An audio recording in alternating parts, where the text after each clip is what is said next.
दिया कि मैं आप लोगों के साथ परमेश्वर के वचन को बांट सकूं, और मैं परमेश्वर का बहुत धन्यवाद देती हूँ। हम सब जानते हैं 8 मार्च हम वुमेन्स डे को मना रहे हैं, इसीलिए मैं अपनी सारी बहनों को हैप्पी वुमेन्स डे करके विश करना चाहती हूँ। परमेश्वर आप सभी बहनों को बहुत ही आशीष करे, सशक्त बनाए, यही मेरी प्रार्थना है। आइए हम वुमेन्स डे के बारे में जब सब लोग इस समय सुन रहे हैं तो हम जाने वुमेन्स डे का इतिहास क्या है, उसके बाद हम उसको परमेश्वर के वचन को भी देखेंगे। और वुमेन्स डे पहली बार 8 मार्च 1909 में मनाया गया, और उससे पहले पर 1 साल पहले ऐसा हुआ कि 15,000 महिलाओं ने एक साथ न्यूयॉर्क सिटी में अपने अधिकारों के लिए प्रदर्शन किया, और उन्होंने एक ऐसा मार्च मोर्चा निकाला और उन्होंने अपने अधिकारों को अपने सरकार के सामने रखा, जिसमें उनको कम वेतन मिलना, मत ना देने का अधिकार और समाज में समान अधिकार नहीं था। तो इन अधिकारों के लिए जब हमारी महिलाओं ने 15,000 महिलाओं ने एक साथ मोर्चे को निकाला, तब सरकार विवश होकर उन्हें उनके अधिकारों को देते हुए उस समय पहली बार वुमेन्स डे करके या महिला दिवस करके पहली बार मनाया गया। और मैं परमेश्वर का धन्यवाद देती हूँ सभी महिलाओं के लिए, क्योंकि मैं जानती हूँ महिला को परमेश्वर बहुत प्यार करता है, क्योंकि हम सब वचन में भी देखते हैं, कई महिलाओं के बारे में हमने वचन में पढ़ा है, सीखा है, जाना है कि परमेश्वर महिलाओं को कितना प्यार करते हैं। उसी प्रकार से क्योंकि वुमेन्स डे है तो मैं भी कुछ महिलाओं के बारे में आपको वचन से बताना चाहती हूँ, जिन्होंने अपने अधिकार के लिए परमेश्वर के सामने मांग की, और कैसे परमेश्वर ने उनके अधिकारों को उन्हें दिया।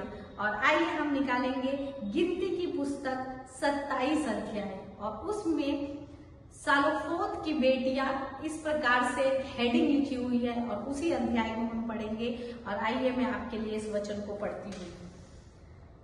गिनती 27:1 से, तब यूसुफ के पुत्र मनश्शे के वंश के कुलों में सालोफाद, जो हेपेर का पुत्र और गिलाद का पोता और मनश्शे के पुत्र माकीर का परपोता था, उसकी बेटियां जिनका नाम मल्हा, नोवा, उल्गा, मिल्का और तिरसा है, वे पास आई।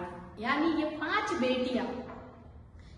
बेटियां सालोफाद की बेटियां हैं, जो मूसा के पास गई। और वो मूसा के पास क्यों गई? अपने अधिकारों के लिए। हम आगे वचन को पढ़ते हैं। तब वे मूसा और एलियाजर याजक और प्रधानों और सारी मंडलियों के सामने मिलाप वाले तंबू के द्वार पर खड़ी होकर कहने लगी, हमारा पिता जंगल में मर गया, परंतु उस मंडली में का ना था जो कोरह की मंडली के संग होकर यहोवा के विरुद्ध इकट्ठी हुई थी। वह अपने ही पाप के कारण मरा और उसका कोई पुत्र ना था, तो हमारे पिता का नाम उसके कुल में से पुत्र ना होने के कारण क्यों मिट जाए?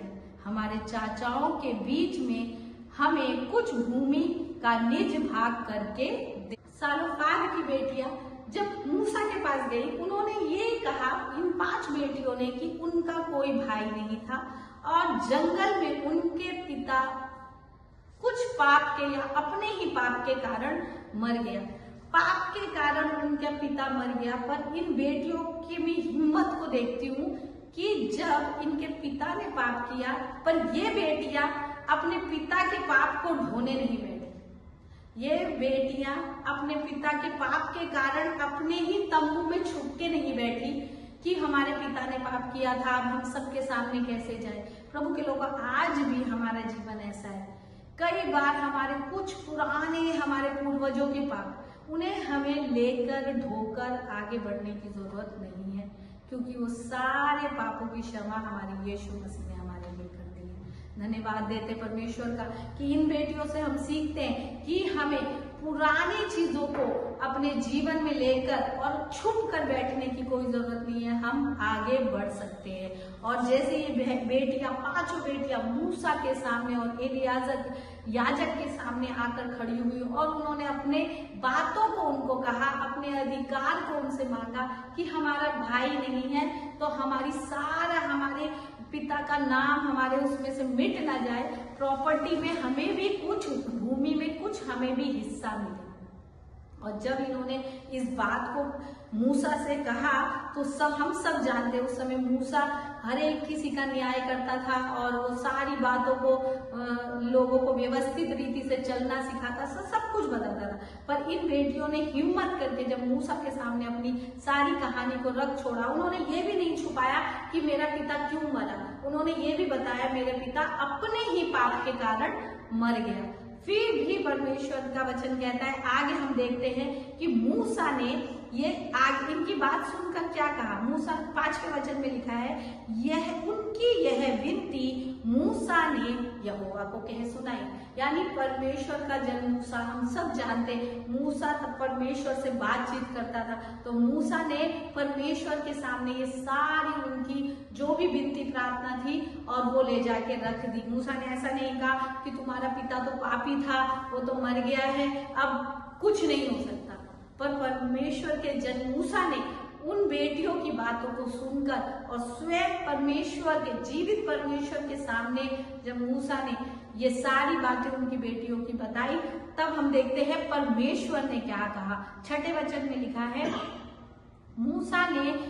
यहोवा ने मूसा से कहा, सालोफाद की बेटियां ठीक कहती है।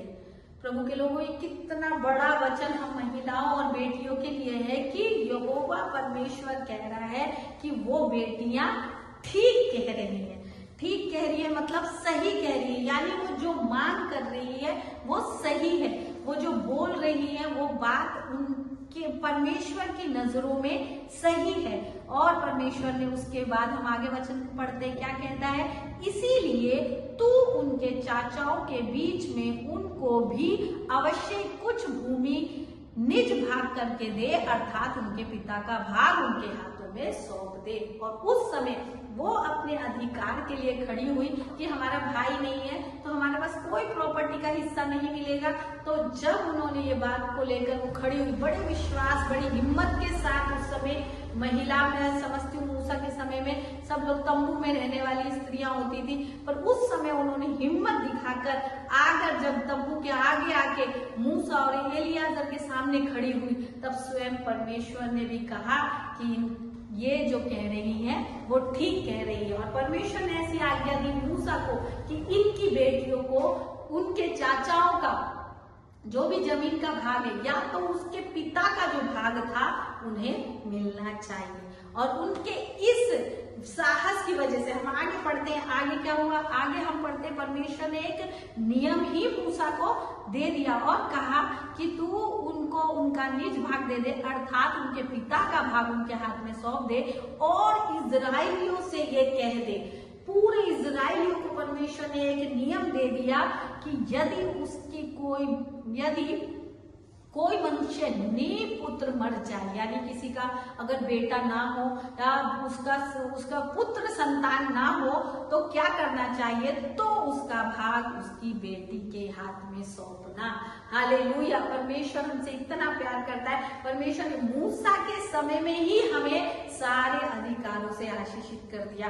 ये हम जो कहानी पढ़ते हैं वुमेन्स डे की, ये तो 1908 की कहानी है कि वो मार्च करे, उन्होंने प्रदर्शन किया अपने अधिकारों को, समाज में अधिकार मांगने के लिए। पर परमेश्वर के किताब में, वचन में लिखा है, मूसा के समय में ही परमेश्वर ने हमें अधिकारों से आशीष कर दिया। उन्होंने कहा कि जिसका भी पुत्र नहीं होगा उसको उसकी सारी संपत्ति उनकी बेटियों को दी जाएगी। हालेलुया। और भी चीजों को परमेश्वर ने कहा, हम वो भी पढ़ेंगे।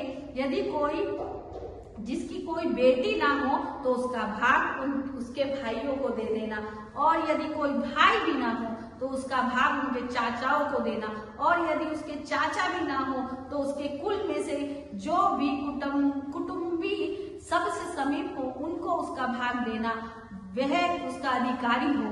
इजराइलियों के लिए यह न्याय विधि ठहरी, और जैसा कि यहोवा ने मूसा को आज्ञा दी। परमेश्वर ने ये भी बता दिया आगे आगे तुमको क्या करना है। परमेश्वर ने सारे नियमों को परमेश्वर ने मूसा को बता दिया। सिर्फ वो 5 बेटियां जब अपने अधिकार के लिए बड़े ही विश्वास और दृढ़ता और हियाव के साथ परमेश्वर के सामने जाके खड़ी हुई और उनकी मांग को परमेश्वर ने पूरा किया। और आज महिला दिवस मनाया ही इसलिए जाता है कि महिलाओं को, बेटियों को वही अधिकार, वही सम्मान समाज में सब जगह परिवार में दिया जाए। और परमेश्वर की नजरों में वो सारे अधिकार परमेश्वर ने हमें मूसा के समय में ही दे दिए। इसलिए मैं परमेश्वर का धन्यवाद देती हूँ। तो मैं सभी बेटी और सभी महिलाओं से परमेश्वर के लिए यही प्रार्थना करती हूँ, हम सब बेटी महिलाएं जो भी हमारा अधिकार है और जो भी हमारे सपने हैं उसको लेकर जब आप विश्वास के साथ, दृढ़ता के साथ परमेश्वर के सामने साहस के साथ समाज में खड़े होते हैं तो परमेश्वर जरूर उसका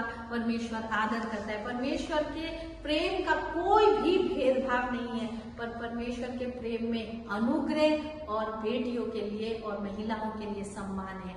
और मैं इसी वचन के साथ आप सबको हैप्पी वुमेन्स डे कहती हूँ। परमेश्वर आप सबको आशीष दे।